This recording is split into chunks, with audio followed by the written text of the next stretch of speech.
Welcome, my friends, to the Black Diamond for Monday, October 3rd, 2016. John Lavenia here, calling in live from Salt Lake City, Utah. Excited about what we're going to be talking about tonight, and also excited to get to meet all of you in, less than 21 days, so 21 minus 3, 18 days. We're getting together in sunny Las Vegas, Nevada for our first ever Marketing Mastery event here inside Digital Altitude. As you've probably seen, and I'll make sure that everybody, including our new members, knows this. As you've probably seen, if you've been around here a little bit, our VIP tickets are sold out. However, we do have a very dwindling number of Sherpa tickets that are still available. So go into your Digital Altitude back office if you have not already secured your spot and grab a ticket to this legendary event that is coming up here in 18 days. I will be there, as will so many of the people that you're meeting here on these calls each day. And that being said, this call, the Black Diamond that we do each Monday, is a bit different than some of the other calls in the way that this call is never pre-planned or pre-scripted or premeditated. It's all very street, very off the cuff. Sometimes it's in your face, and we just like to bring out new members. Not necessarily new members, although they may be new members here inside Digital Altitude, because Digital Altitude itself is rather new in the marketplace, but people who have reached the top, people who have reached expert status, hence the title Black Diamond, which of course is, for any of our skiers and snowboarders, you know that is an expert level experience. So here we're going to hear from each week a different top performer in their chosen field, and of course the field that we are in is top tier direct sales. So you get to hear from the top of the top here on this call, a different personality each week, including myself. You get to hear from me each week. So you're going to hear about our opinions on stuff, how we operate our businesses, what makes us tick, and what value we think we can bring for especially the brand new member, who I've often said is the most important person in the company, because you are the future. So if you're here brand new, you've never been on a Black Diamond call before, the rules are take what you like and leave the rest, just like it's a buffet. Okay, take what you like and leave the rest. See how these ideas apply into your life and into your business, and please take them and use them. As entertaining as we like to believe that we are, it's much more valuable to actually use the information. And of course, if myself or my co-host says anything that offends you, you'll get over it. That's how we roll. So that being said, tonight we're talking about leveraging success. We're talking about scaling up. We're talking about getting bigger and bigger and more powerful and more influential in the marketplace as you deliberately build your business, which is what you signed up here to do. Now, I'm thinking about something that I wrote, in fact, a lot of things that I wrote, back when I wrote my first book, which has been some years ago, where people were asking me for my secrets, you see, because I had become a top earner in my chosen company, and I was doing this for years, and I had been very successful, and having brought in millions of dollars in sales and worked with thousands of people around the world, it got to the point where a lot of people started asking me for my secrets. And after hearing these questions for a while, I got inspired. I got inspired to write a book, to make sure that all my secrets were down on paper for all the world to see. Because I found that a lot of the people who were certainly exposed to the same kind of data, the same events, right? Like we've got big events here in Digital Altitude, Ascend, Peak, Apex, right? Even our Marketing Mastery event coming up in Las Vegas. A lot of people were exposed to the same data, the same books, the same events that I were. However, our results were different, and in some cases vastly different. Now, there were other people who became top leaders and top earners in their own right. And those were not the people who were typically asking me for my secrets. The people who were asking me for my secrets were people that in some cases, they thought, first of all, they thought there was secrets. They thought perhaps there was something that I may have been withholding. There was something special about this guy, John. Now, immediately when that thought process happens, there's a bit of a pedestal that's set up, which I've implored people, please, don't put me or other top earners on a pedestal. Okay, and I wrote about this in the book. I wrote that the main difference that I've identified between top earners and people who have not yet acquired such a status is that we've had integrity to the data, to the information, to the things that we signed up to do. In other words, I signed up to be a marketer in this marketing program. And I chose to man that post. I chose to the fullest extent that I could and to the best of my ability, and learning all I could and executing as quickly and efficiently as possible. I chose to do what I signed up to do. Yes, I am here to be a marketer. And for as long as I had integrity consistently to that vision, to that idea, to that task, which nobody held a gun to my head. That's what I signed up to do. For as long as I did that, I became more and more powerful. The more consistent I was, the more effective I was, the more influence I had in the marketplace, and I was actually scaling up on my own success. Now, I didn't start that way, right? I started like everybody starts. On day one, here I was, in my case, working a job, and I don't know what to do. And fortunately for me, despite the fact that there was no coaching platform or no, Aspire steps or anything that we enjoy here in Digital Altitude, it was very loose. It was kind of a free-for-all back then, back in the Stone Age when I got started. But despite all that, I was very fortunate to find people who did know what they were doing and who were willing to teach.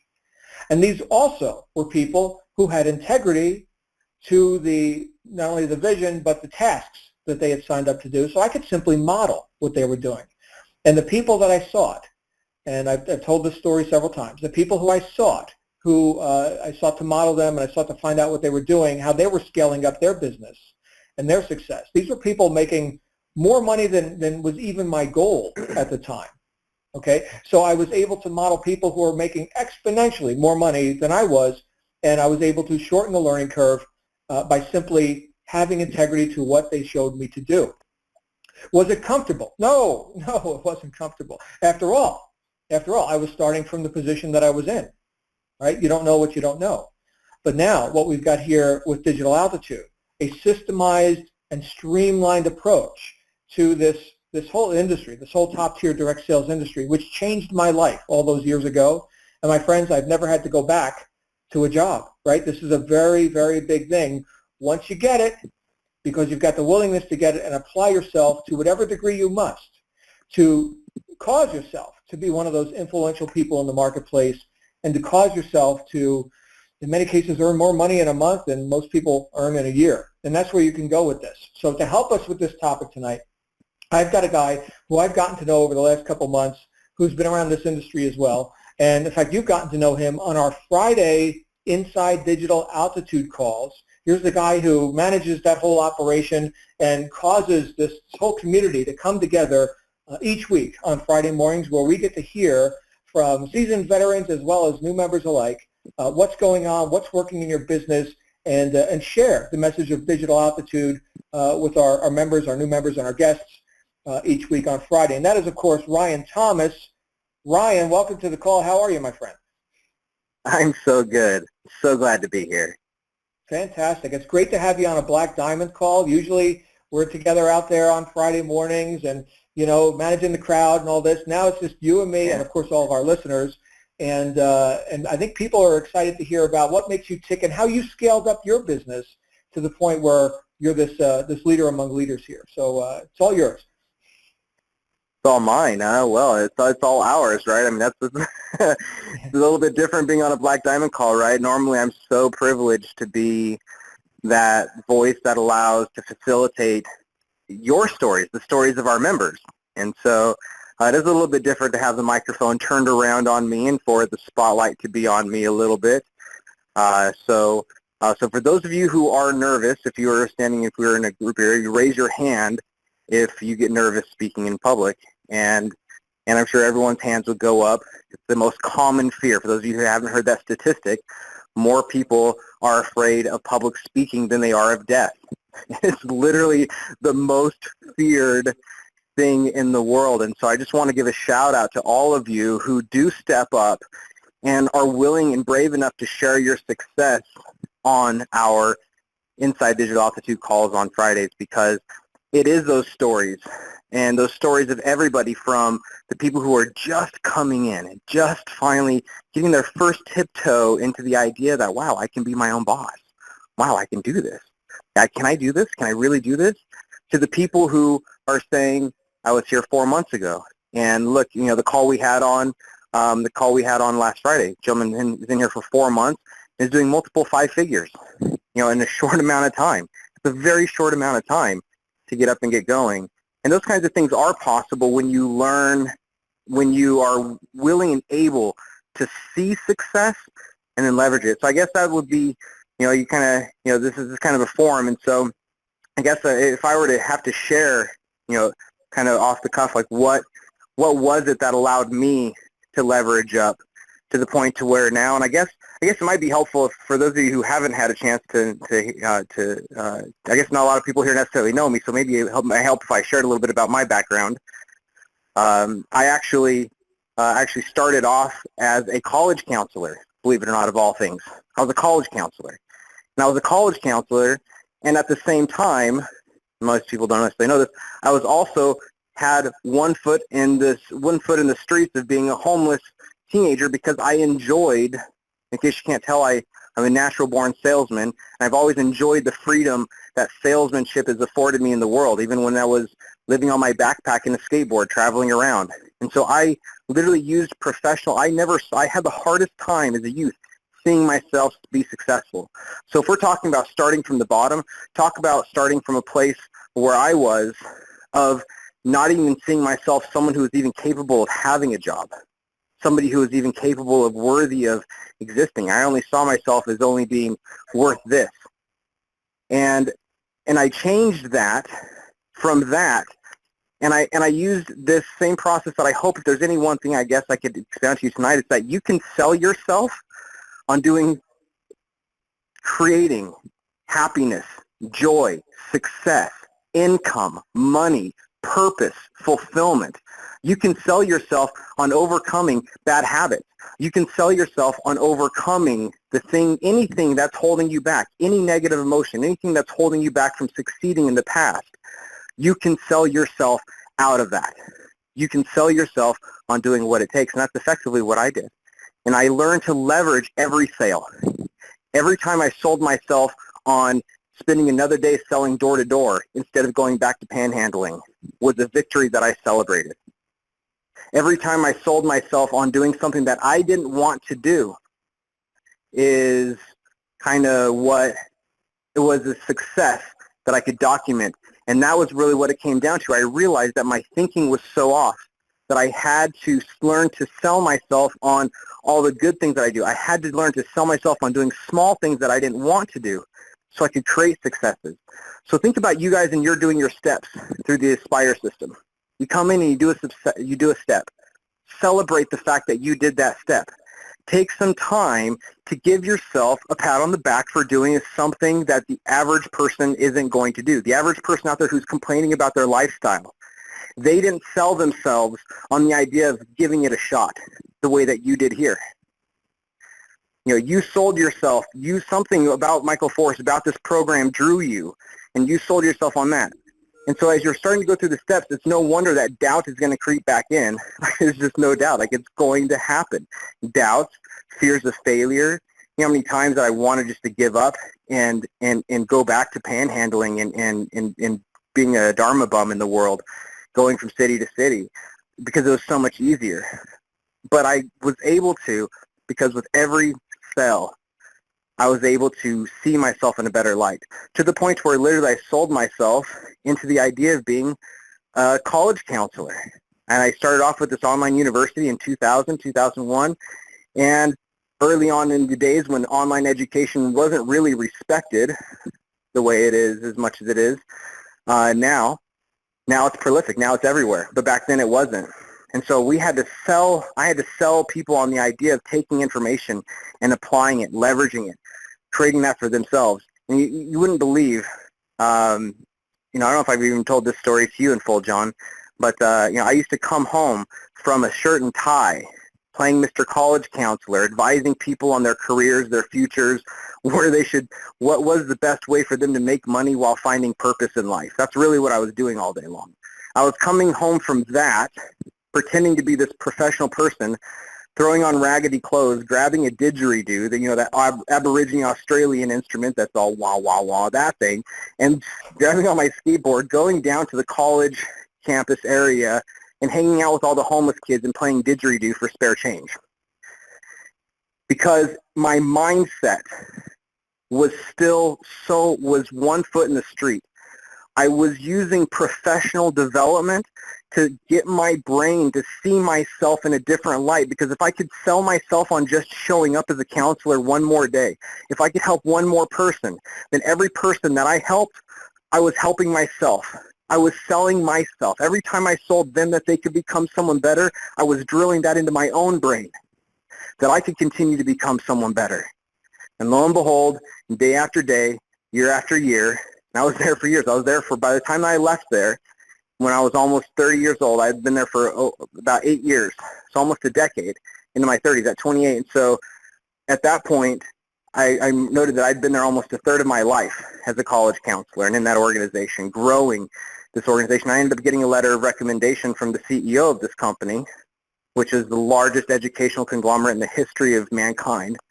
Very honored to have been a part of that leadership team to develop sales systems around how do we get people actually becoming adult students, which is why you could see why I was drawn to what Michael Force is doing here. Fantastic content, fantastic opportunity. And so if I could sell myself on doing that, and I could sell these students on doing that, I really was selling myself. Until next thing you know, I stopped showing up at the drum circles. I stopped showing up at the didgeridoo circles. I stopped showing up to panhandle in evenings. Next thing you know, I was clean and sober. I sold myself on getting clean and sober, which I'm celebrating for this coming up 14 years now. You know, so I've celebrated that. I found a wonderful woman. I sold myself on becoming the kind of person that a woman would want to marry. I ended up getting married. I'm coming up on my 14th. We just passed our 13th anniversary. You know, and you know, a beautiful saga, all because of leveraging success. But how do you get that success? You have to get that success by selling yourself on doing something you don't technically necessarily want to do, to create something greater. And sometimes that's selling your mind on the perception that you can be successful, you can do this. And that's really what each one of these steps in anybody that I'm coaching through these steps, that I'm really trying to impress upon them, is that every step is a chance for your brain to change and you to start learning how to identify success. And really, that's what I love step 3. Step 3 is really when everybody has like this big turning corner. It's almost like this rule, like if I can get them, if they get to 3, like there's no way that it can't be. If they get to 3, when they get to that step, you know, that mindset shift of all of a sudden starting to see things like an entrepreneur instead of an employee. You know, it's so huge for people, and that was so huge for me because check this out. Even after I left the university, while I was at the university in 2006, I got certified as a business and life coach because my students had said, Ryan, I got more from you than I did necessarily in the curriculum in some cases. You know, you're a great coach. I didn't even know what a coach was then. So I started doing some research, and in 2006, the beginning of 2006, and for 12 months, I financed $9,000, and I ended up spending far more than that over time with all the financing, but still 100% worth it to go through this intensive 12-month-long certification program. But what's amazing, absolutely amazing, is that even though I could sell myself into doing that, into affording it, making it happen, you know, doing all the travel required to go to the classes, the workshops on a regular basis, doing all the calls, doing all the coaching, at the end of it, that was in the end of 2006. It still took me 4 years before I was able to finally leave full-time employment working for someone else to become my own boss. That was in March of 2010. So I'm coming up on my 7th anniversary of being my own boss full-time. That to me is absolute success considering how many people, how many businesses fail in the first year, second year, third year, fourth year, 5th year. The 5 years is the general magic rule. Most businesses can't make it past that 5th year. So what has allowed me to remain nimble in a marketplace, to evolve and grow as an entrepreneur, is that ability. I'm very grateful that I have that. But you know what? The reality is I could have started in 2006. There was nothing I was missing, nothing that I was missing at all from taking that leap and becoming my own boss as soon as I got certified. Even before then, I could have done it. I had everything I needed. But the one thing I was missing was the belief that I had it in me. I still was thinking like an entrepreneur, like an employee. I was thinking I was being safe by building up an infrastructure and a clientele and doing these things necessary, right? Playing it safe, right? Playing it smart. That's the savvy thing to do. But I didn't realize until much later looking back that, wow, I was really sold by the idea that I wasn't enough, that I didn't have enough in me to make it happen. I needed a certification. I needed this. I needed that. It was always a constant thing of, well, once I have this, then I'll be good enough. Then I'll be ready. Then I'll be ready. And it took me 4 years to finally overcome that. And so to anyone here who's listening to this, who's new here, who's, you know, you won't have to spend 4 years and the insane amount of money and the insane amount of time that I had to spend just to become your own boss. And you can do it in a way that, 7 years, you can be celebrating your anniversary and be grateful because you've built real success along the way. And I'm actually, this is off the cuff, but I have acronyms that I use for my own self to help me measure what's important to me. And those things are wonderfully displayed in a lot of what we have here in Digital Altitude, which is one, real success to me comes down to relationships. Am I surrounding myself with people who want more? Am I surrounding myself with people who intimidate me? Am I surrounding myself with people who push me and inspire me to become the best? Not only in those higher business relationships, but also in my personal relationships. Was I able to sell my tired butt up off the couch to go help my wife with the dishes? Am I able to sell myself when I'm tired at the end of the day to put on that happy face and to go read a book to my boy for 15 minutes? Can I sell myself on doing it? And not just doing it, but can I sell myself on doing it with a good attitude, really enjoying the moment? That's a sales job. That's 100% a sales job. Can I sell myself on doing that? Because if I can, what you end up with is a certain amount of success, a certain amount of product. And if you take that product, then you can magnify it. And so that's the first thing is relationships. So I have a continually better relationship with my family because I'm investing in that on a daily basis. And so I constantly ask myself, as my own boss, what did I do to improve the quality of my relationships today? The next thing is experiences or expertise. They're actually the same word, believe it or not. They have the exact same Latin root, experi. So what did I do to create a good experience for the clients I was coaching, the businesses that I spent time with today? What kind of experience did I create for them? What kind of experiences did I create for, what kind of experience did I gain as a professional? Every day that I showed up to the job, every day that every conversation I had with every new student, with every new person, with every new business owner, with every new entrepreneur was an opportunity for me to have some kind of success and to take that success and ask how does that impact things for the better. And so then, so real estate, relationships, then experience, which leads into expertise. And that, at the end of the day, is really the core of success. Learning what you're good at, figuring out what you're good at, and you're good at and you enjoy doing. If you can do that, the world is yours. Digital Altitude can help you with the money. We can take care of all the sales for you. We'll take care of the support for you. We'll take care of all the customers for you, freeing you up to go figure out what it is that you want to do. You might find out that you actually enjoy coaching people too, and so you might end up getting to coach your own leads. That might be the case. You might find out that you really have a knack for, and you have an expertise for solo ads, for being able to find and get good solo ads running. You might find a particular traffic niche. You might be able to find that you have an expertise and a knack for doing joint venture relationships and introducing people on the high level. But how would you know that until you took the leap of faith to sell yourself on getting outside your comfort zone and signing up for something like this and coming to a 3-day event in Las Vegas where you can actually have access to new relationships, where you can meet new people, get entirely new perspectives on how people experience life and how they've developed their expertise. Until you do that, you really are limiting yourself. You only have your own experiences to go off of. That's why relationships are so powerful. They give us a whole new perspective of experiences to draw off of. I'm so grateful for the relationships that I've had. because of the experiences that they've given me, but also because of the experience that I've been able to gain and glean from their lives. And ultimately, those two things lead to the third thing, which is generally what probably brought you here in the first place, which is assets, right?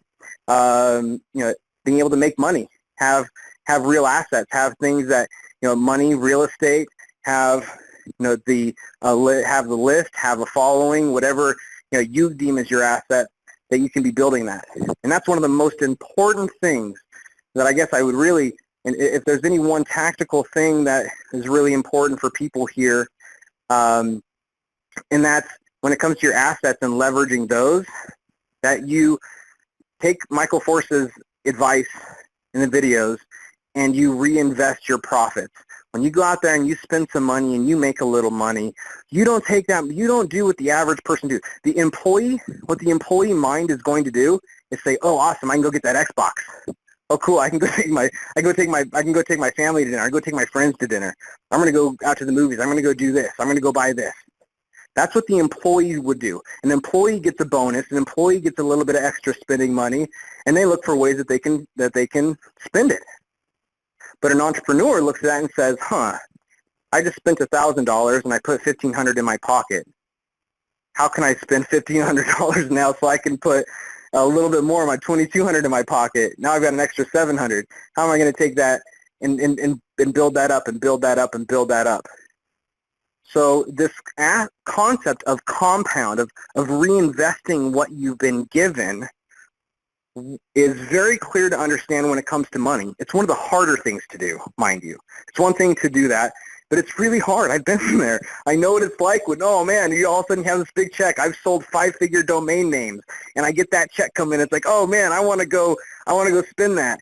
And you have to step outside of that old employee or natural person's mindset and step back into that boss mindset, being your own boss, being that entrepreneur and saying, yeah, let's take some of that. Maybe you can budget a little bit of that to reinvest in the relationships. If your friends helped you to get there, if your family's what helped you to get there and you've got a little bit extra, I'm never going to tell you that you shouldn't, be able to repay kindness, to break bread with your fellow man. But I will say is it comes down to that general mindset of what are you doing with what you get when you get it. If you sold yourself enough to be on this phone call here, sell yourself enough to listen to this advice and reinvest your assets. And you can do that. It makes it easier to do that because the last component that we're talking about here to make that acronym complete, real wealth, is relationships, experience, assets, and lastly, my lifestyle. That has been the biggest thing for me, because what killed me being a boss or being an employee was kissing my little girl goodbye in the morning because she was asleep when I left, and kissing her goodnight in the evening because she was already asleep when I got home. Because I had to be a weekend daddy. Because I had to, and sometimes not even full weekends, because I had to just pull her out of her bed and just sleep with her next to me, with her head next to mine, so I could at least imagine our brain waves melding together and her dreaming about me at least. So even if she didn't see me there for the day, perhaps she can feel me now, even as she sleeps. So I could feel like I have some kind of relationship with my kid. From those long nights that I had those, that was what drove me.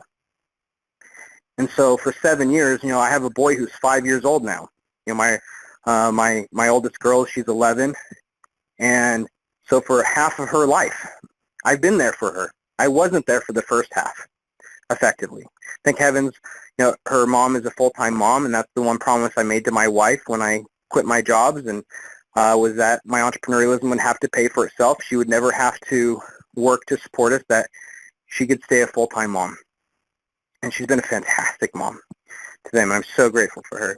But that's the point, is that I've been afforded the lifestyle that to be here when my kids get home from the school bus, to go on field trips with my kids, to help get them ready for school and to send them off, and to work my work hours around that, to be able to take time off and to go places when we need to take impromptu vacations to the coast, because we can, because I can work from wherever I am.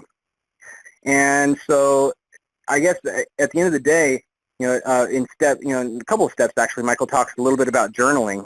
And I'm going to double down on that concept, that every day, take some time to write down, what did you do as your own boss here? What did you do to what were the successes that you could find in your relationships? What were some good things that happened there? Find the successes. Ask yourself, what are some good experiences that I had today professionally? What are some good personal experiences? What are some experiences that I created for others, or some of the kind of questions you can ask? And the assets, you can ask yourself, what were my money-making activities today? What did I do to drive traffic? What were the quality of my clicks? What was my cost? What am I doing to scout out new lead sources? What am I doing to continue to refine the ones that I have? And that's your assets category. What am I doing to build there? And then lastly, what did I do that I enjoyed today? What's something lifestyle I did? Now, I've got little ukuleles and guitars and six-string ukuleles and didgeridoos and little kid drums and bongos spread all over my house. That's probably the one thing that makes our house the most messy, is little instruments of every kind. But I love having a musical family. That's a lifestyle to me. I don't mind tripping over a ukulele because it means that my boy was out playing the ukulele. Sure, I need to help him put it back, but still, sure, that's a good problem to have. That's a fantastic problem to have. And boy, what a different mindset that is than the mindset of, just pure anger. That's what I mean by being able to leverage success in your relationships and your lifestyle. Looking at all of these components. Your relationships, your experiences, how they lead to your expertise, your assets, and your lifestyle. And what can you do to take those things? I found that if I think about all of those on a daily, regular basis, when I get that big commission check come in, when that money comes in, it makes it a whole lot easier to take a good chunk of that money and reinvest that immediately back into the business. And not only take it back and invest it back into that business, but then sometimes that means taking some of that money and paying back people who I felt helped me make it along the way. And being able to pay that forward. Being able to have some charity in my heart. Being able to take some money and go take the kids to go do something to go help someone else and get outside of my own life for a while. And get relationships and experiences and assets and a lifestyle of a completely different sort. Right? So I guess that's kind of that's really the kind of the core gist of this, is just really, if I can impress upon you, to leverage success, you can, to journal on a regular basis, document this, because here's what's going to happen. If you do this, if you're willing to sell yourself on just writing and journaling for a few minutes a day every day, what's going to happen is a few things. One, your brain is automatically, naturally going to train itself to find successes and hidden opportunities. What I mean by that is this. I'm sure everyone's experienced that effect of you buy a new car and all of a sudden you start seeing that same car everywhere. Weird, right? Well, it's because the brain knows what's important to us. So if your brain sees something that's important to you, and if it's important to you and it sees it in the world, you may have been passing by that same car every single day, but unless it's important to you, your brain's not going to filter it up and say, hey, dude, check that out. It's going to do what a good friend would do and just let it pass by. If it's not important, it's not going to bring it up. So literally what you're doing by having this leveraging success mindset, this scale up, I can get bigger, I can go bigger. I don't have to be limited by the thinking I was before. You don't have to make the mistake I did and spend 4 years building up towards something that you don't need to. You can move faster, you can move bigger, you can make things happen much faster, bigger, better than you ever had thought before in your old frame of thinking. And all it takes is being willing to write down, it's almost like a gratitude journal, but more like a success journal, right? Write down the good things that are happening in these categories in your relationships, in your experience, in your assets, in your lifestyle on a daily basis. If you just write down something on those, or just some kind of success, your brain will start looking for things automatically. Next thing you know, instead of automatically looking for all the ways that this is going to go wrong, instead of looking for all the ways that this is going to end in failure, or it's not going to work for you this time, or what about this, instead of that and having to quote unquote overcome that, your brain is naturally in the mindset of saying, oh, check out that opportunity. We could take that and we could do this with it. That is the difference. And you will dramatically increase the rate at which you grow and you can leverage your success if you're willing to do that on a daily basis, because your brain will do it for you. If you do it for a while, your brain will be trained to start looking for those. The second thing that it's going to do is it's going to do it, see it almost as a favor to your future self. Because I guess I would ask anyone here on the call, at what point in your life do you feel problems just go away? At what point of success, at what point of making money, at what level of money do all of a sudden problems just disappear? And the answer is they don't. They don't. You think Warren Buffett doesn't have bad days? You think Bill Gates doesn't have bad days? You think anyone at any level of wealth or riches don't have problems? Of course they do. Now they are a different quality of problem, mind you, and that's the trick. If you want to leverage success, increase the quality of your problems. Increase that quality on a regular basis, and you'll find just really how much further you can go. And so that's the second thing it's going to do is in the future, when you're faced with problems, when your future self is thinking, dang, I don't know if I can make it. I want to go for this plan. I don't know if we can make this trip to this because we're supposed to be at this person's event. I mean, there's all kinds of challenges, all kinds of things that can come up. But whenever you're faced with that problem and you're feeling stuck, you're feeling like you're in a rut, having that journal, a little 1-line, 2-line, 3-line journal. I'm not talking about sitting down and writing for half hour, 20 minutes. You can just write 2 lines, write 1 line, just to get started, just to get going. But if you have that, I can tell you from personal experience that the fastest way that I've found to pull myself out of a funk, as well as pull my clients, whenever I'm coaching someone, whenever I'm working with clients or just friends or whatnot, the quickest, most guaranteed way to pull yourself out of that problem mindset and back into a problem-solving mindset, out of the employee mindset into the entrepreneur mindset, out of the failure mindset into the leveraging success mindset, is to remember how far you've come. And it's one thing to try to remember it. It's another thing to be able to flip through the pages of your own words, short 1, 2, 3-line words of successes, things that you are experiencing and that you're going through, challenges and successes in your lifestyle, and how you overcame them. Being able to thumb through that experience is so much easier than just trying to remember it, because the brain can stop you from trying to remember. Let's be honest. If you want to stay upset, you want to stay in a problem solving, you want to stay in a funk, you'll stay in a funk. And for some weird reason, most people don't necessarily know this, but my major is actually in behavioral science. Most people, we tend to, once a person is in a funk, it's almost like sleep inertia. There is an inertia to stay in that mode. We can see it in kids when they have little temper tantrums, that they get mad and they want to stay mad, and they hold on to that madness, as long as that anger, as long as they can. And a good parent or guardian is going to find a way to help that kid break through that emotion faster. A good boss is going to help their employees break through that stagnation, that, oh, I don't know if I can do it. I don't know if this is for me. A good boss is going to help someone get past that, get back to work with a good, clear mindset, focusing on the successes. Because again, unless you can tell me that you've already trained your brain specifically to look for positives, to look for successes, to look for opportunities, instead of looking for challenges, problems, and disadvantages, unless you've actively worked towards that over a period of time, your brain is trained right now to look for the negatives, to look for those challenges.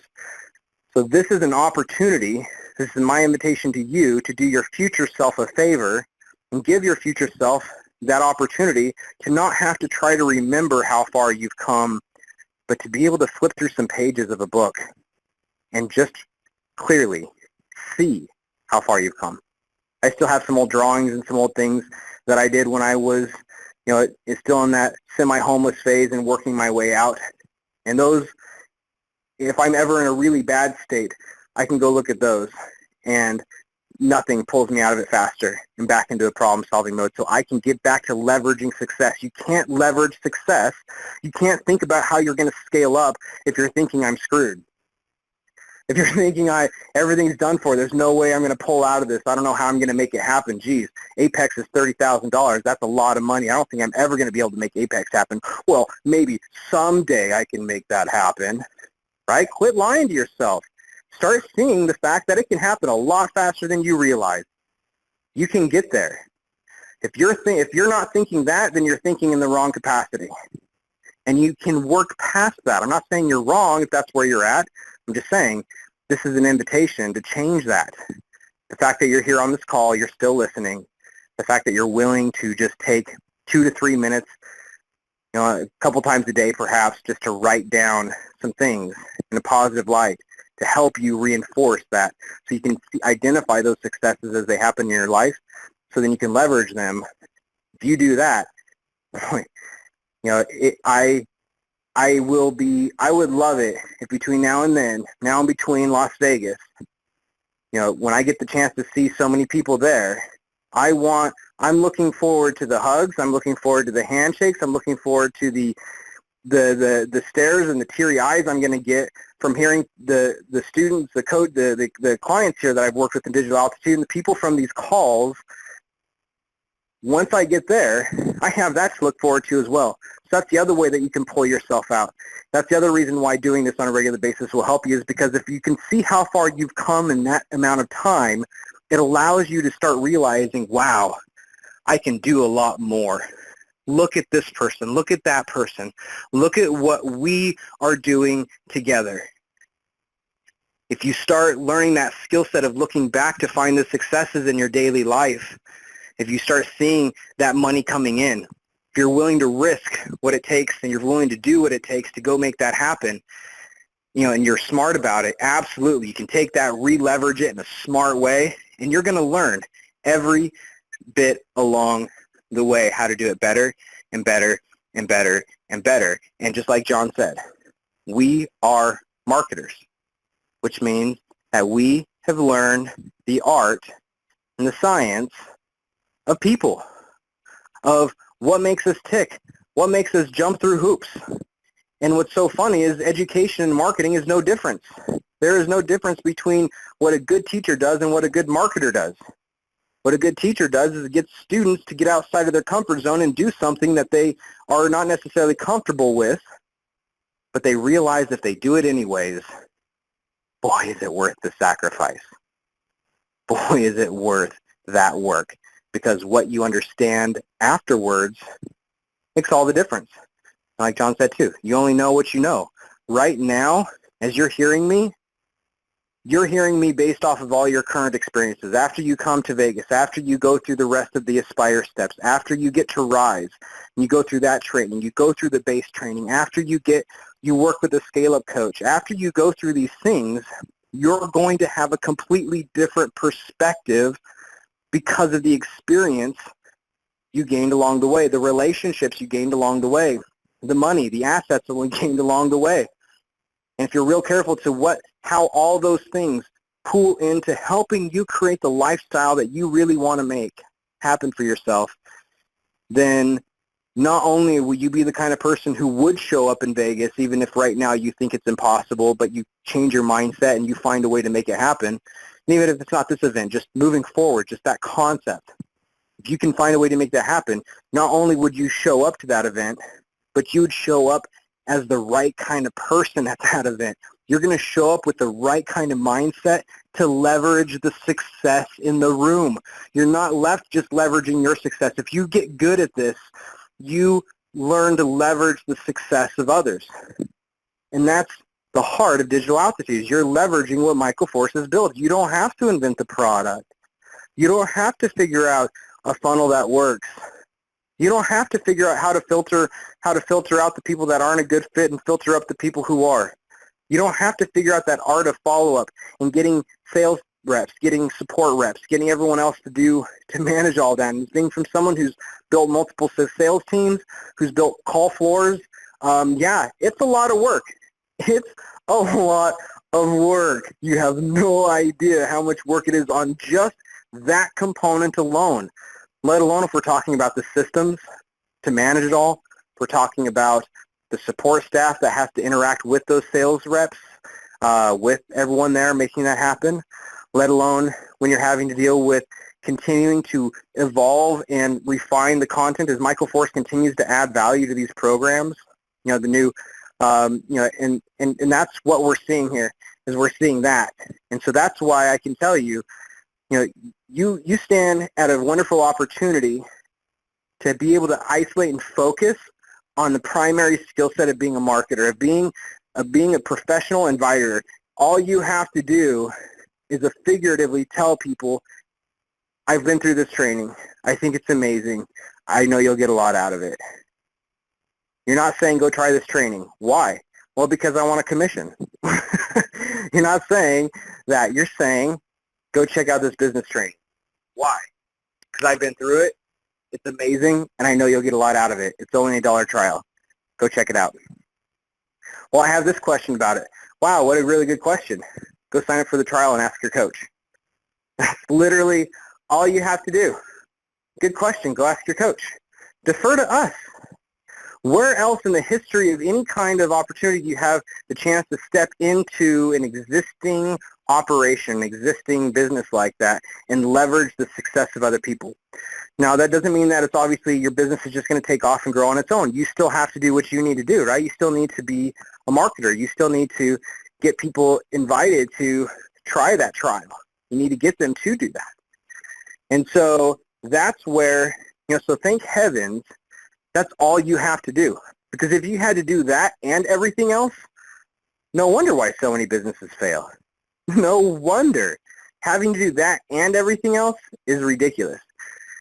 So giving people a chance to get started with a singular focus, while at the same time providing that mindset, the relationships, the community here, creating amazing events where we can have these experiences, where we can learn from people of expertise, people who've done it on stage, and connect with all the other amazing people there as well.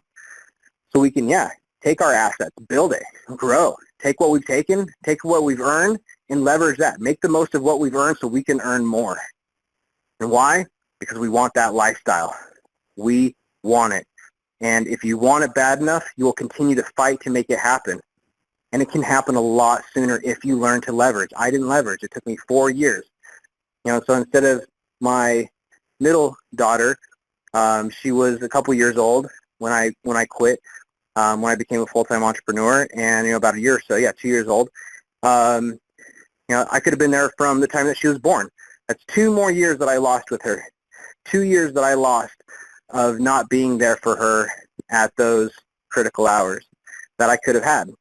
And so you don't have to do that if you leverage our success. Leverage what's here, leverage what Michael built, leverage all these Black Diamond calls, all the other calls we have throughout the week. If you're not using them, you have no hope of leveraging. You've got to get on them. You've got to take notes. You've got to get real with yourself. You've got to be your own boss. You can do it. You can sell yourself on becoming someone better and making the most of that. I have no doubt about it that you can. It just starts with, think about, I guess I'll end on this, like, how is that possible? Well, it's simple. Sell yourself on something realistic. Sell yourself on doing something small that you can do, and then build on that. Magnify every success. Small wins matter. Because what you're doing is you're getting your brain out of the old funk of thinking, I can't afford that. I can't find a way to get the money for rides. I can't afford the money to get to here.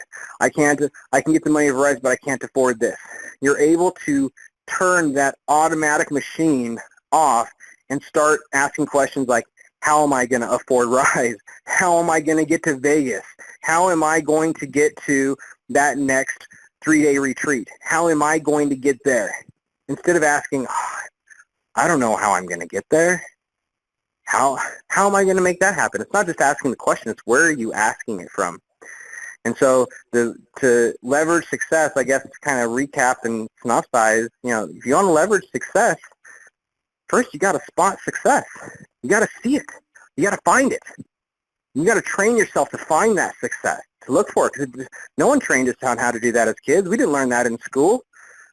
No college counselor that I ever had told me that.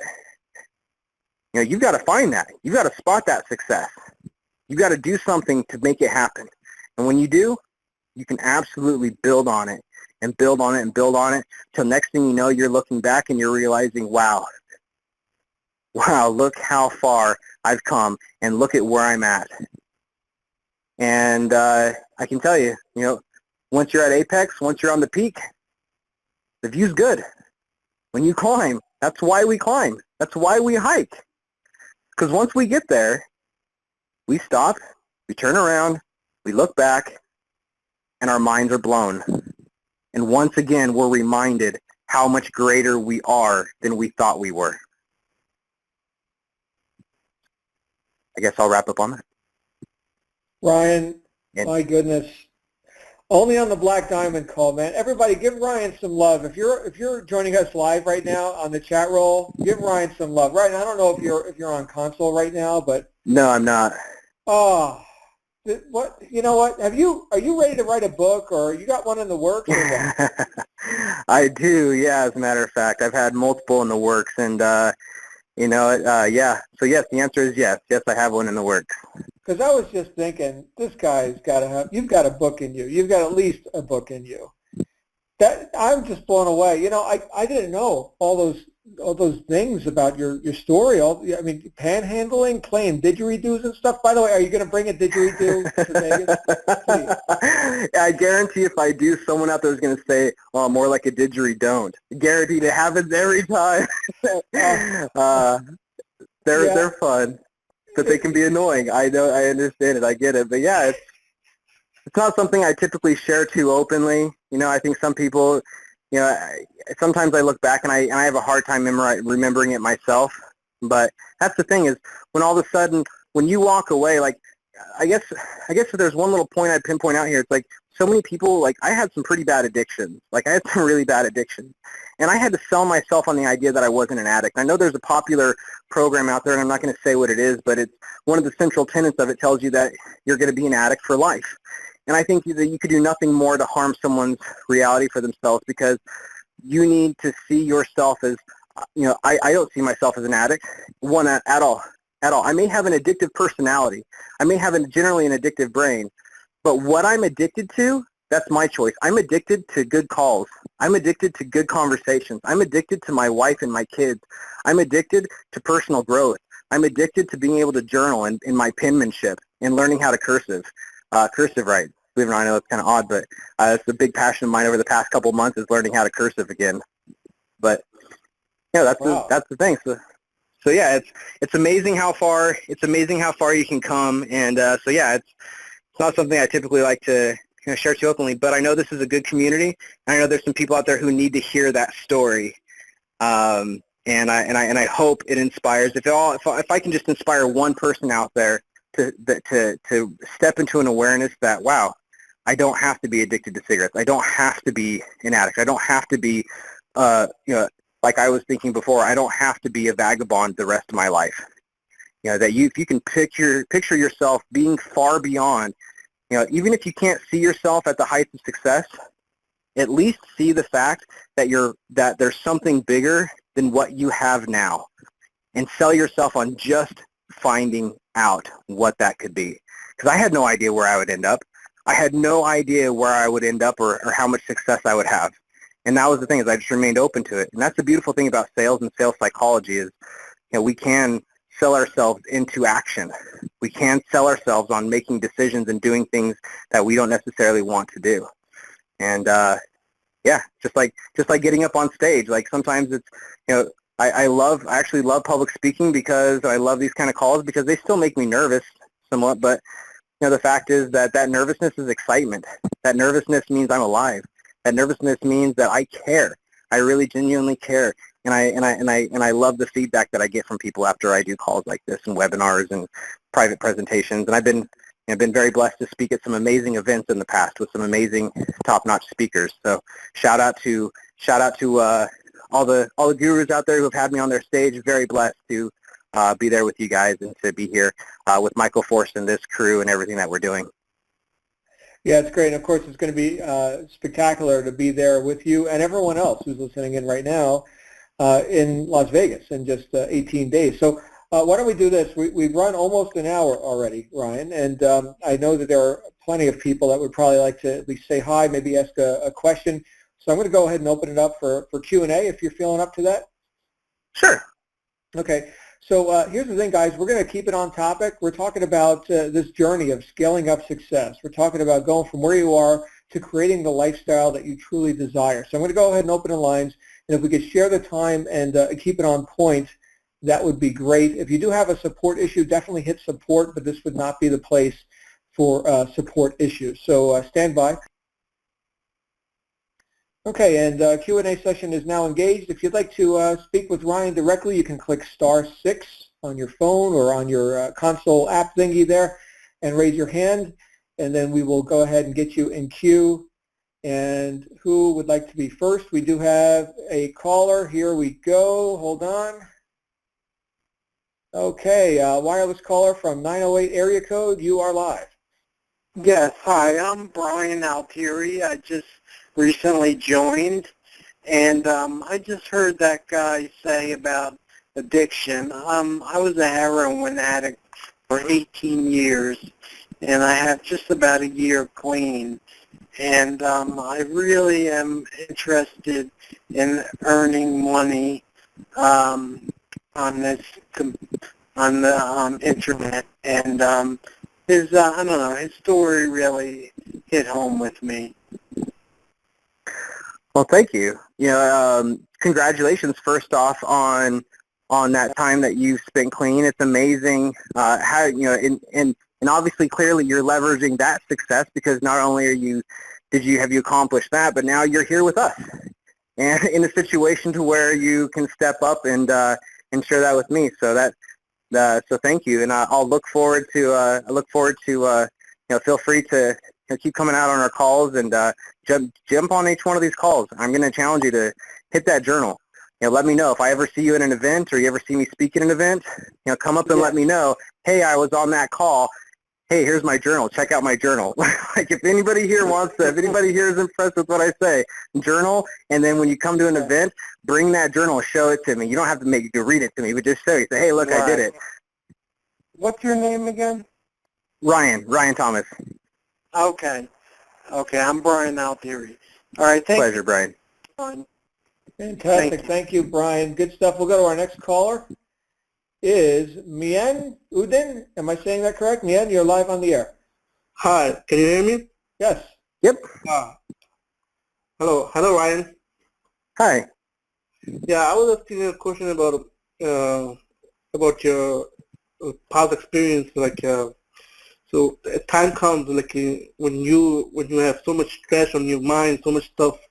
What do you basically do? Like, you have too much stuff in your mind, and like you're not outburst. Yeah. So That's a good question. That's a good question. So yeah, so the question is, you know, is what do you do when you have tons of stress and you have so much on your mind that you just seemingly can't break away? Is that right? Yes. Okay. So in those moments, I know, believe it or not, I'm going to defer to Daniel Tiger. My kids' TV show actually taught me this in a way better than I did. It says, when you want to scream or you want to roar, take a deep breath and count to 4. Thank heaven, you know, shout out to Daniel Tiger on PBS for that one. But in all reality, taking a deep breath, I would say taking a deep breath is important, very, very important, because oxygen itself oxygen cools your brain down. So when you're stressed off and you have too much on your mind, literally breathe it away. Because if you think about how you breathe when you're stressed, you start kind of hyperventilating a little bit more. You start speaking faster, and oh my gosh, I don't know what to do. And next thing you know, you're in full-blown panic attack, right? And so the only way to defeat that is to chill out, is to take a moment to just breathe, step away. I'll say one other thing you can do, because that leads to, you know, you can say meditate and ponder, but that can be very difficult. What I would say is, what I found success with my clients and people I've worked with is, believe it or not, is self-massage. Get like a get like a rubber ball, like a bouncy ball, and just rub it between the palms of your hands. You can just take your own hand and give yourself a little hand massage or a temple massage, a scalp massage.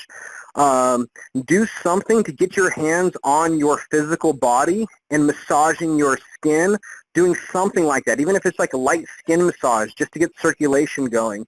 And the reason being that when we have all this stress, we have all these problems on our head, that we are literally in our head. And so to defeat that and to get back into we need to get back into our bodies. And so to do that, literally just rub your body, rub your legs, give yourself a calf massage, a leg massage, a foot massage. Give yourself a massage for just a few minutes. And because I used to have problems with meditating because I had such nervousness. I had such real anxious nervousness that I had a really hard time meditating at certain periods of my life. And so when I'm in those modes and I found out that physically I have a hard time getting there, that if I massage my body, that I literally bring my awareness to that massage, so I get my body just to chill out a little bit more, and then I can start breathing more relaxed. Then from that place, I can circle back and reinvestigate my problems. So those are two, and I'm going to give you one more tip. So the first tip is to breathe. Second tip is self-massage. Third tip is get outside of your own head and go help someone else. I'm not joking. Go find a Habitat for Humanity project. Go find some good cause project. Go find a neighbor that you can go pull their weeds for. I'm not joking. Make fun of me if you want. But if you are stuck in your own problems, there is something magical that happens when you get out of your own head and you go help someone else. Because when you go help someone else and you return back to your problems, you can do just that. You can return back and you have a new, fresh perspective on your own problems. And there's just something beautiful about being in a service mindset and being in a giving, charitable mindset that does wonders for helping us move past our own negative issues. Okay. All right. So is that helpful? Thanks for your question, Yep. man. We're going to go to our next caller, which is William Simon. You are live on the air.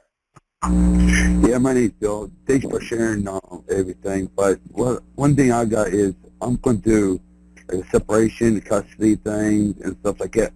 Plus, I work a lot of hours at my job, but it seems like I can't get ahead, and with financially and everything like it there. And how you can get yourself motivated whenever you got all these stumbling blocks in your way, but like I'm trying to start my own business with you guys, but it's just trying to get that money set up to get things going. How did you get yourself going now?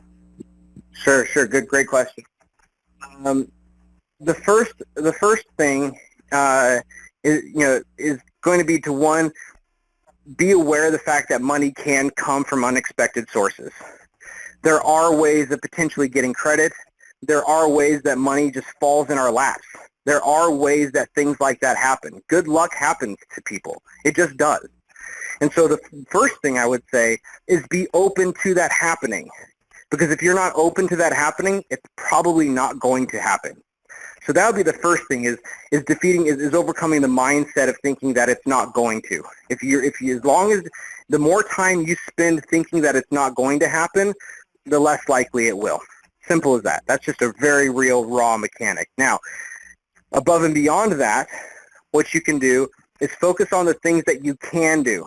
There's going to be lots of things that you can do, and I would recommend you to write down just like a list of, don't write down a list of all the things that you can't do. Write down a list of the things that you can potentially do, and what are the things that you can work on. And even if it doesn't feel like it's going to solve this moment's crisis, when there's a cash crunch, being willing to jump onto the archive calls of the daily training session, for example, you may not be able to increase your assets today, but can you at least, going back to that REAL acronym, what are you able to do to increase the quality of your relationships, your experience, and your expertise? So did you learn something new? Did you do something new? Did you take action towards a particular direction? And then of course, lifestyle. So even if you didn't make money for that day, if money's the issue, then look to the other things that you're doing that could potentially lead to that money showing up. And so if you can focus on those to help get yourself into that better mindset, and then and the most important one being expertise. right? The more you learn about being a marketer, the more you learn about traffic, the more you learn about our business, then you're growing that experience and that expertise that can only, and that will lead to assets. Hands down, it just will. It's just a matter of time. Are you willing to put in the time, put in the energy, put in the effort to learn and do? Learn and apply. Thank you. All right. Thank you. Thank you, Bill. And we'll go to our next caller, which is Benjamin. Benjamin, you're live on the air. Hello. Hello. Yeah, my name is Clement, and I have low income in high school as well. How can I be successful in life? How can you be successful in life Yeah. without education? No, I want to know the mainstream of your of the program that we're learning right now. I would say the most important thing you can do is treat digital altitude like a Harvard education. If you were to treat every one of these lessons that Michael Force has here for you, and treat it like a lesson there, and then use that, use the study guide, use the step overview, use the study guide, answer the study guide questions, and then furthermore, when you're done with those subject matters, go to all the traffic training, go to the steps.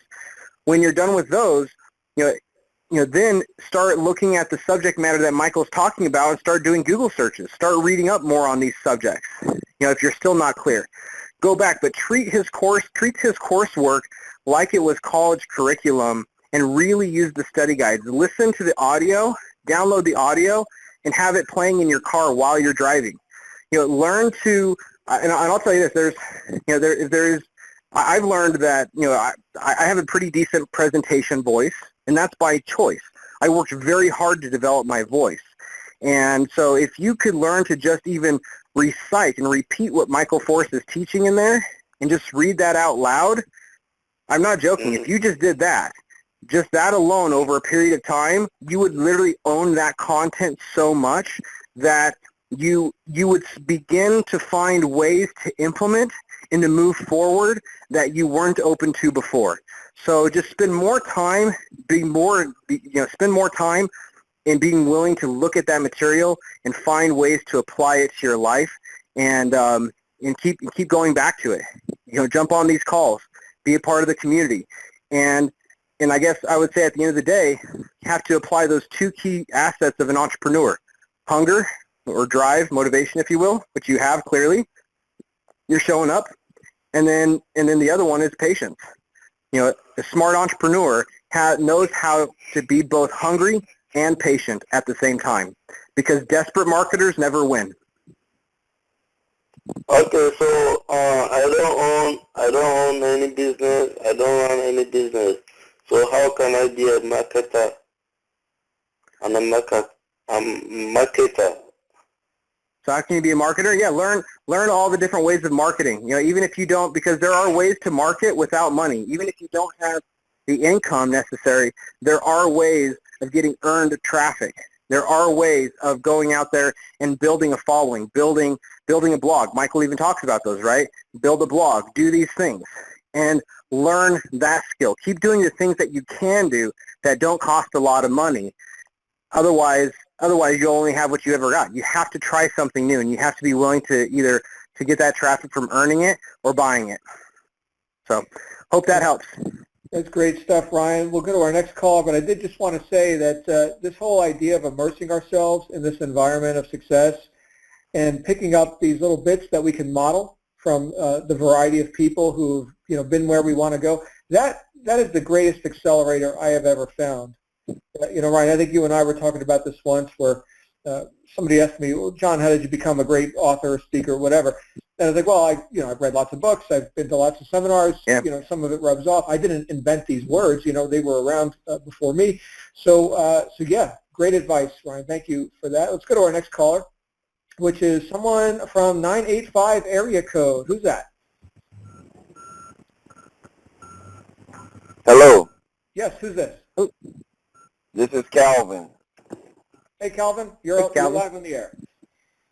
Yes, I'm a guy that works real hard, 7 days a week, averaging anywhere from 60 to 90 hours a week. But it seems like I'm not getting anywhere, and I signed up to join your site and all that.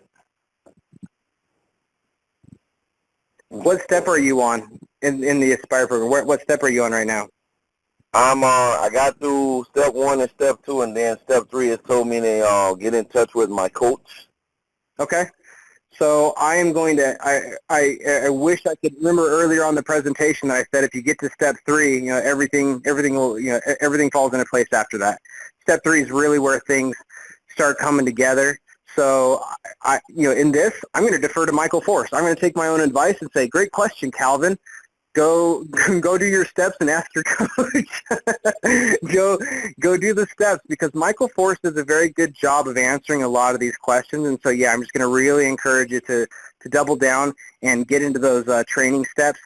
Get with your coach. Book the appointment with your coach. Get on their calendar. And then make sure you call them on time. Don't wait for them to call you and say, oh, they missed the appointment. No, call them. Be proactive. Be on them. Say, hey, I finished this step. Here's what I learned from it. I still have a question about this, and more often than not, we get questions that it's like Michael Force is like a mystic. He can predict which questions people are going to ask, and more often than not, we're able to say, it's a really good question. In this next video, he covers that. So I'm going to say that same thing here, and yeah, go jump into get with your coach, jump into step 3, and let Michael answer that for you. Okay, because I've had an appointment set up today for 4 o'clock, but no one didn't call. Yep, call them. That's why. Yep, call them. Be proactive, because we are coaches. It is important for us to follow up with you guys, but it's generally expected for you guys to call us. This is your business. This is your time. That coaching you get with these coaches, it's free. That's free coaching time that you get, and so you really want to make the most of that. So yeah, so book another appointment with them. Get back on their calendar. And get back on the calendar for first thing tomorrow, and then give them a call at appointment time. Let that be a reminder to everyone else here. Call your coaches. Don't wait for us to call you. Call your coach. I love you guys. Okay. Awesome stuff. Thank you, Calvin. We'll go to our next caller, which is London Holt from Cleveland. London, you're live on the air. All right, excellent. Hey there, Ryan. This is London. I'm actually on, I just finished step 5. But, yeah, first off, thank you for being so vulnerable with your unrehearsed presentation, man. I thought that was pretty amazing. I myself, I just graduated college like a few years ago, and this information that I'm learning, like, this is, like, worth even more than my degree. So this is, this is the bee's knees, I like it. But, yeah, but, hey, the question I wanted to ask you, so I actually was taking notes during your spiel, and you kept saying, I sold myself. I just wanted to ask you, like, what does that mean exactly? Does that mean, like, you're going out of your comfort zone, or is there some type of, like, technique or something that you use? How do you sell yourself on doing something? What does that look like for you? That's a really good question, and it's one of the things that I've asked that question a lot myself, because it's different from moment to moment, right? It's like asking a top sales rep, hey, how did you close that person? And a top sales rep's going to know, well, there's not just one thing that I did. That top sales rep isn't going to say, well, I did this. Because to any close, there's like a series of steps, right? And so it's a really hard thing for me to actually say. I mean, you really hit home on the hardest question that it is for me to really answer that, because it is so unique to the circumstance. But what I can say is that it simply comes down to, at some point, it comes down to being able to, just like a good sales rep, it's applying sales techniques in a personal way. And I'll give you an example. A sales technique is to help a person see 2 different paths. Okay, let's say you stick with us. You want to make this kind of money. You want to do this. Let's suppose you didn't do anything different. Let's suppose you didn't go down this path. What would your life look like? Right? Well, it'd be much the same way it is. It would go downhill, it would go this way. So if you can paint a picture of 2 different ways of being, then you at least give yourself the opportunity to kind of step into that, to make a decision, right? So I'll give the example of helping my wife with the dishes because it's a pertinent one, you know. So I'm laying on the couch, I'm tired, and she's up there doing the dishes, and I really don't feel like helping. I really don't, dude. I'm tired. I'm so tired. I've worked, right? I helped with the kids. I've been out playing soccer. I've been doing this. It's like, you know, and in that moment, I can build out two different realities in my mind. One where I get up and I help, and I can see what that looks like. I can see what the result might be, and then I can play down the other reality where I stay here on the couch. And so if I play out that reality and I see how that goes, then it all of a sudden becomes real to me. Oh, I want to get up and help her. I do want to help. And so it shifts from that I don't have it in me to, wow, I want that. I want to be standing next to her and her to lean over and kiss me on the cheek. I know it sounds corny, whatnot, but like these are things that go into my mind. Like I want to kiss on the cheek. I want to see that smile on her face as I slide up next to her and I start grabbing a dish. You know, that becomes my motivation. I guess it's at the end of the day. I guess it's a game of motivations, just like with any sale. Oh yeah, that's excellent. Okay, I actually had one comment of something that I thought of when you said that, because I've been reading this book on the law of attraction by Abraham Hicks. Mm-hmm. And there's like this technique in there called clarity through contrast. And basically what you do is you like list the stuff that you don't want, and then you turn it into a positive, because I guess you're mm-hmm. not supposed to say don't. So instead of saying, you know, I don't want to be broke, you would turn that into, like, I want to be, you know, like more wealthy. So would you kind of say like selling yourself is almost like you're taking the contrast of what you don't want and then selling yourself on the actual desire to move in a more positive direction? That's pretty, yeah, you could say that. That's a great way of putting it. It's just, it really does come a matter of contrasting, because more often than not, what the typical human behavior would be is, I'm tired, and they'll justify it and they'll sit there. But in the back of their mind, they'll be nagged, and so will they really rest? Will they really enjoy it? Will they really enjoy that time? And so there have been times where, taking that case into effect, that I haven't gotten up to go get the dishes, to help with the dishes. Because in that moment, I recognized that right now, my body needed to rest. I really did just need that, and she was fine. She had it under control. She didn't need the help. No worries, right? And so I don't necessarily want to cast it as a situation of negative versus positive, though it can be. Sometimes it's just really playing out the scenario and just saying, what would it look like if I did this? If I did this, what would that look like? And then from there, you can own the decision, right? Because that's what, to a sales rep, give me a no or give me a yes. Don't give me a maybe. You give me a maybe, you know, it's wishy-washy. I don't know what to do with you. Give me a no or give me a yes, because I can work with a no. I can work with a yes, but I can't work with a maybe. Great. So you got to get yourself into that. Yeah. Exactly. Yeah. More. For sure. Yeah, more than that. Thank you very much, man. Yeah, I appreciate it. Cool. Fantastic. Thank you, London. And how much time do we have left here with you, Ryan? Are you good? We could take another. Yeah, we could take another call or two. Okay. Very good. We'll go next to Lenny from Houston. Lenny, you're live on the air. Hi, Ryan. Listen, I just signed up on yesterday, to be honest with you, and what I'm hearing is, well, basically I'm a full-time worker, just like most folks, and I got a very busy job, but what I'm hearing is that this sounds like this is going to need a lot of time to do. Is that true? No.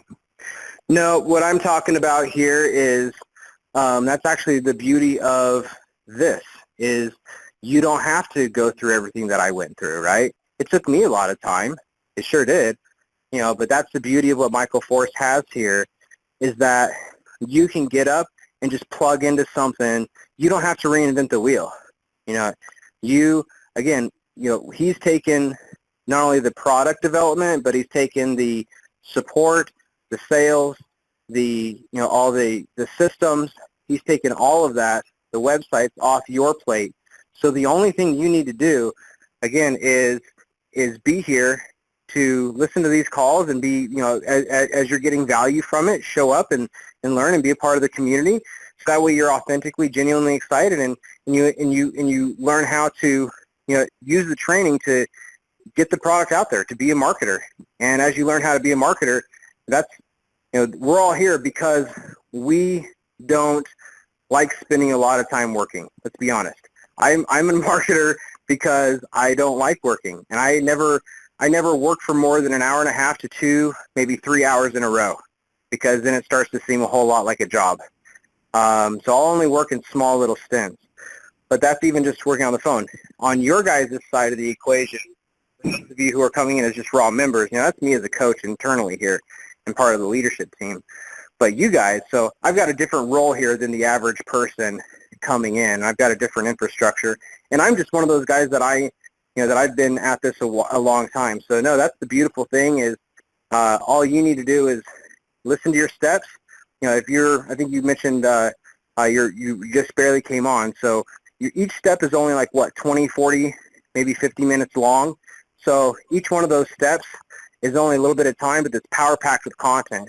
So go through it, and go through it as much as you need to really understand it.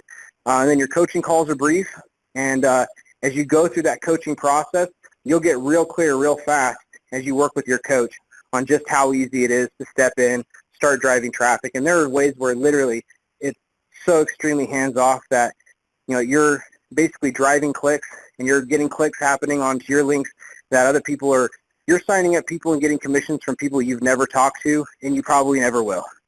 And so that's the beautiful thing, unlike most other programs, most other systems where you have to be involved in support, you have to be involved in the sale, you have to be involved in those conversations. That's what takes a lot of time. We do that work for you. So yeah, we do a lot of work, and it takes us a lot of time, but we do that so you guys don't have to. Thank you. Appreciate it. Yep. Very good. Welcome, Lenny. We're glad you're here. We'll see if we can take one or two more. The list keeps growing, Ryan, so we are going to have to cut it off at some point. No worries. People want to talk with you. You're a super popular guy. So let's go next to 801 area code. Is that Ed? Nope, this is Lori. Hi, Lori. You're live on the air. I'm so excited that I got through. I was like, please let me be one of the ones. So I just, first, before I ask my question, I just wanted to give a shout out to Ryan, just to kind of make you aware my situation. I just had finished step 6, and I was really reluctant to talk to my husband because he's like the biggest skeptic ever. Like, you look up skeptic in the dictionary and his picture's there. And of course, he did his own little research, and instead of, looking at the things I showed him, he, found all these other things online that were, the naysayers and things like that. So I had a really tough weekend because he's like, hey, it's not a good idea, it's not a good idea. And then I had written my coach about it, and my coach actually reached out to me, which I was shocked. I thought it would just be like, oh, there's a loss, move on to the next person. But my coach is Tony. He's awesome. And he reached out to me, and, he's going to help me kind of show my husband, like, how legitimate this business is. But anyways, your story, like the story that you shared, was so inspiring to me because I felt lost. I'm 26 years old. I have a daughter. I'm actually on my second marriage right now. I've been through a lot in life, like with how young I am, and I feel like, I have felt like such a failure. And initially when I found out and my husband said it wasn't a good idea to, do this, I was like, great, this is another failure. This is another thing that isn't going to work out. And I saw the Black Diamond email from Michael Force. He emailed it to me. And he said, and it was just an invitation, and I was like, you know what, I'm just going to do it. Like, I had just talked to my coach, and I'm like, okay, I'm just going to try this, I'm just going to listen. And when you came on and you shared your story, it was like exactly what I needed to hear. It was exactly what I needed to hear to show me that I am where I'm supposed to be, part of this business. I'm going to leverage my success by just showing my husband, my own proof and my own results. Anyways, sorry, I know that was really long-winded. No, I love hearing that, though. Thank you. You're welcome. I just want to let you know you're an inspiration. So to kind of go along with what I had said about my husband being like a kind of big skeptic, my main goal is to just, jump on board and, start small and show him like just proof, from what I'm doing that this is real. But I don't know, I guess like what have you had to deal with like, with the naysayers, on your way to success and building and things like how did you overcome that, to continue to help, to keep you motivated? Like what did you do to overcome those naysayers? That's a really very, very good question, and thank you for being vulnerable to share, your circumstance with us. And I dealt with this a lot, especially believe it or not, when I was a college counselor. Far more so in this industry. When I was a college counselor, there's a lot of husbands who did not want their wives going to college, especially doing online college. So yeah, I've had a lot of experience coaching others through that as well as myself. And so it's kind of a big topic of how we deal with the criticisms of others. So I'll try to be as concise as I can on answering this, to try to boil it down. I guess the most important thing is to, one, make sure they feel heard. Because if they don't feel you're hearing them, they're just going to keep coming at you until they feel heard. Okay. And so first hear them, really hear them. Because if you don't hear their objections, they're not going away. They're not going to go away. Okay. So first at least make them feel heard. And then you can ask yourself, and then you can move past it from that place. Because once they feel heard, then now you have the right, you've earned the right for them to hear you. Okay. Right? And so in that way, it really is that two-way dialogue of where I heard you, I heard your point of view, now great. I appreciate, here's what I see about your point that I totally agree with, and yeah, here's some points that I don't know myself, and yeah, I might need to look into this. But hear me out. Here's my side. And then go to work on letting them hear you, because they're not going to hear you until they feel heard. That's just a general raw mechanic of human behavior, is that we will not, generally people will not hear you until they feel heard. And so that can be a hard thing, but that would be the most important thing, is to hear him out, and then show him why, make sure he hears you out. And in that case, it's really important for you to have a good argument, right? So you come back to the table with, and to build your argument, going back to my advice tonight, journaling, taking notes from these calls, show him what you're learning. So I think you don't have to go and like, hey, look at my notes kind of thing, but might be kind of awkward. But be prepared, take notes so you have something. And so you can prepare a case for, this is why it's going to work for me. Awesome. If you don't I love prepare that case. Yeah, cool. And I'm sure good. He will too. Awesome, yeah.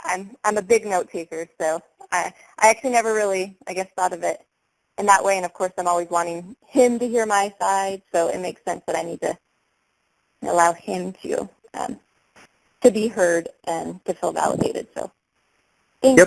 I appreciate that. I appreciate your story. I think you're awesome. Thanks. For taking the time. Awesome. Very Makes good. me blush. Great question, Lori. As I was listening to your answer, Ryan, I was thinking of Stephen Covey, 7 Habits of Highly Effective People. One of those habits is seek first to understand, then to be understood.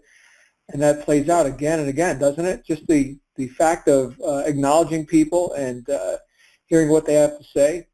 And there's a lot, Lori, that goes that you can do with that principle. So hopefully we'll see you in Vegas. And I am trying to get there. That's my goal. Well, you're working on it. Change it. Yeah, exactly. Yeah, there is no try. You're working on it. Ladies and gentlemen, never tell anybody I'm trying this or I'm trying that. I'm working on this. Right? Yeah. Make it real. Yeah. All right. It's a whole 18 days away. A whole 18 days. My goodness, that's eternity. We got people coming from Spain and Australia and exotic places like Salt Lake City, all over the place they're coming from. So that's me, Salt Lake City. We'll see you there. Thanks, Lori. And thank you. All right. Let's go. We got time for one more. One more.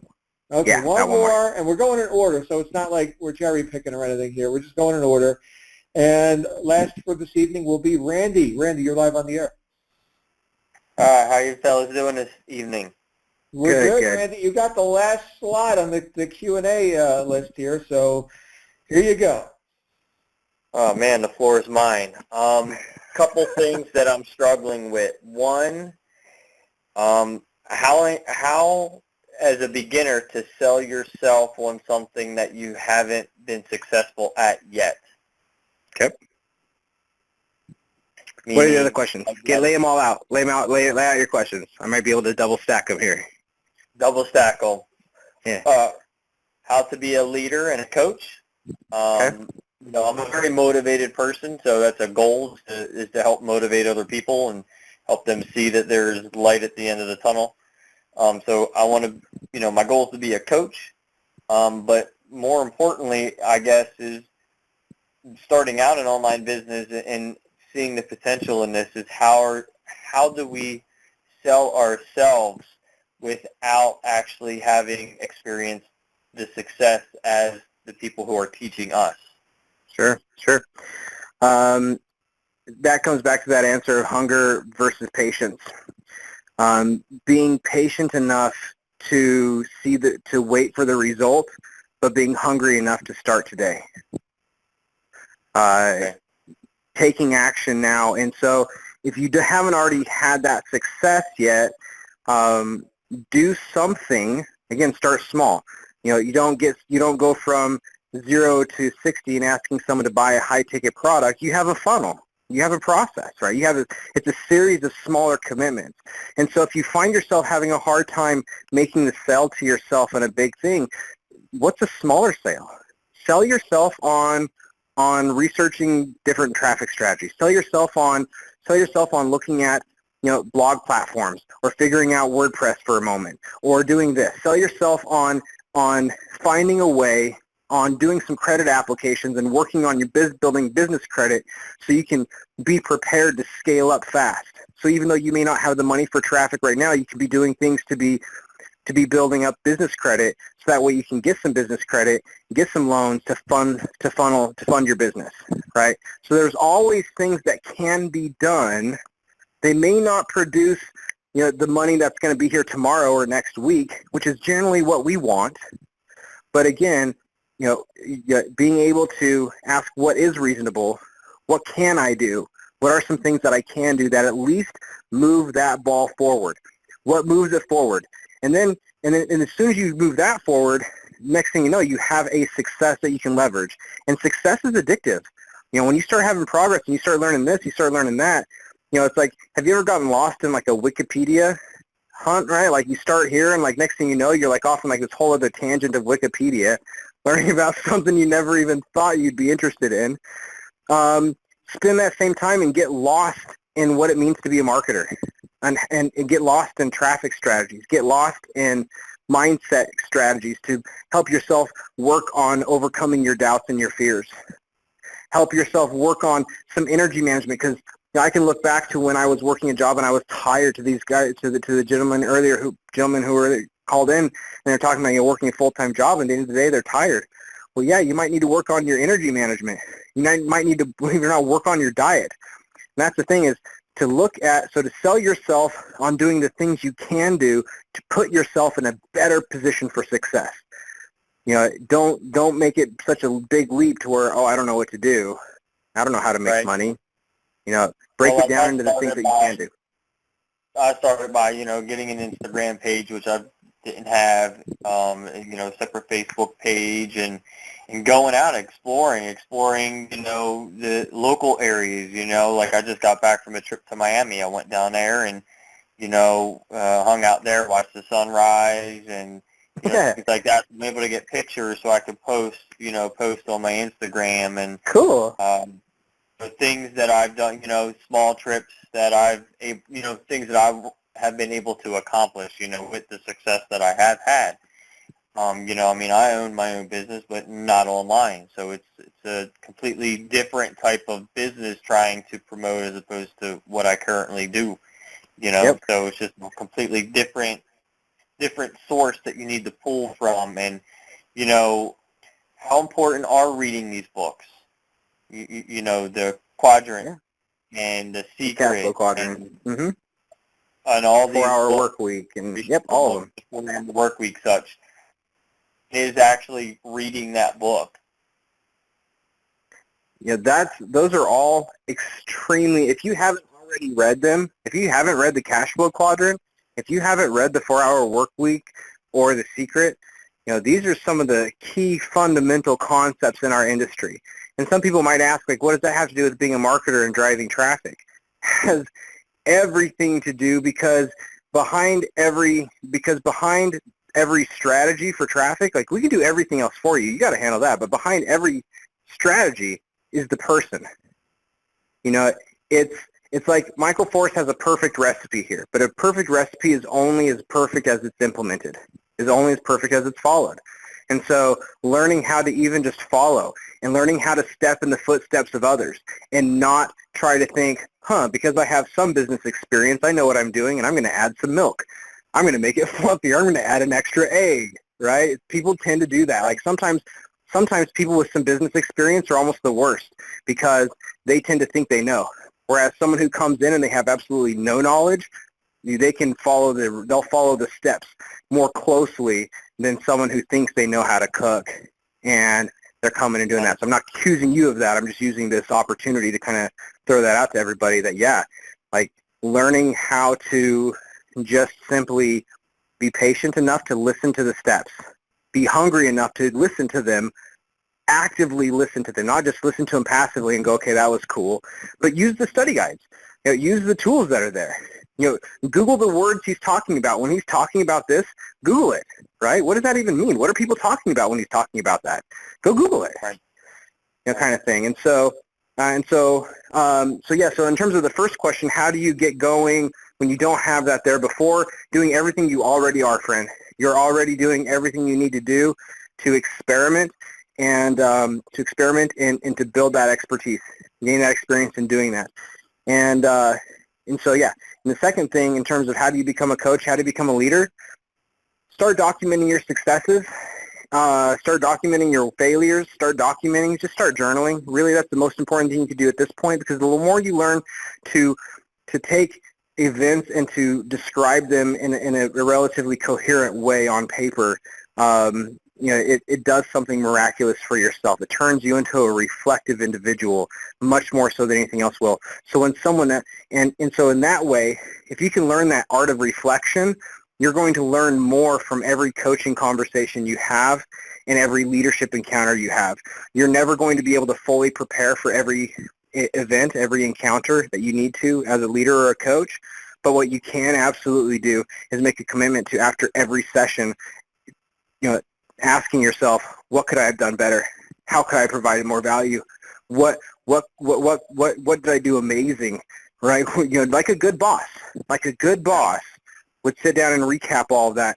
You've got to learn to do that with yourself. If you learn to do that with yourself, and then other than that, my last advice is to, as much as the equation is about you and building yourself up, the second biggest key to being a good coach and a good leader is to remember that it's not about you. It has nothing to do with you. It has everything to do with them. And you're simply a vehicle. You're simply a tool for them to utilize. The sale always takes place in the buyer's world. It never takes place in the seller's world. You know, the breakthrough never takes place in my world necessarily. It takes place in my client's world. You know, same thing for you. You know, being a leader to your family, being a leader to your leads, right? As you're out there doing Instagram and you're positioning yourself as a leader, yeah, good leaders learn. So become a fierce learner. And dude, I can already tell you've got what it takes.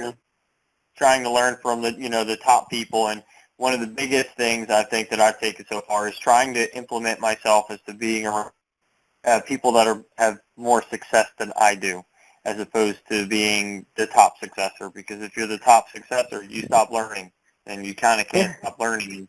Learning from the best is how you become in that elite group of people that are the best. So, you know, I Go ahead. I look forward to meeting the top earners and getting in contact with the top earners, being able to get on calls and talk to the top people. There are people, even for all the new people that are listening now, these are the people that have paved the way for us newcomers. So, it's extremely important to listen to what you guys tell us and, not take it for granted that it's just a phone call. I mean, it's a very valuable lesson that we're all here to learn. So, I mean, I appreciate the fact, that we get to call in and things and ask people questions, and, it helps. It helps. I mean, it's helped me get farther in my business from the day that I started to where I'm at now. I mean, I'm trying to upgrade to the Ascend model. I'm hoping to do that within the next couple of weeks. Cool. And looking forward to get in touch with the traffic coach to completely, I'm hoping that opens up a lot more doors for me, as paving the road. So That's what we're here for. That's what we're here for. You guys can absolutely lean on us and lean on what Michael's built here for us in the community, and that's what it's all about. And I guess I love hearing these testimonials. I'm going to go ahead and throw out, if you have a testimonial, again, I'm not support staff, so if you have a question, I can't help you. But if you have a testimonial and something you'd like to share with me that you got from tonight, send me a message to rthomas@digitalaltitude.co. That's RTHOMAS at digitalaltitude.co. Again, I can't answer any questions or do any support, anything like that, but if you just have a quick testimonial, something you'd like to write down to say, hey, I got this out of it, I love hearing those. That's the best way for me to wake up, is I love going back through not only reading the things that I've written in my journal, but the things that my clients and the people that I've been able to inspire, the things that they've written back to what I've given them.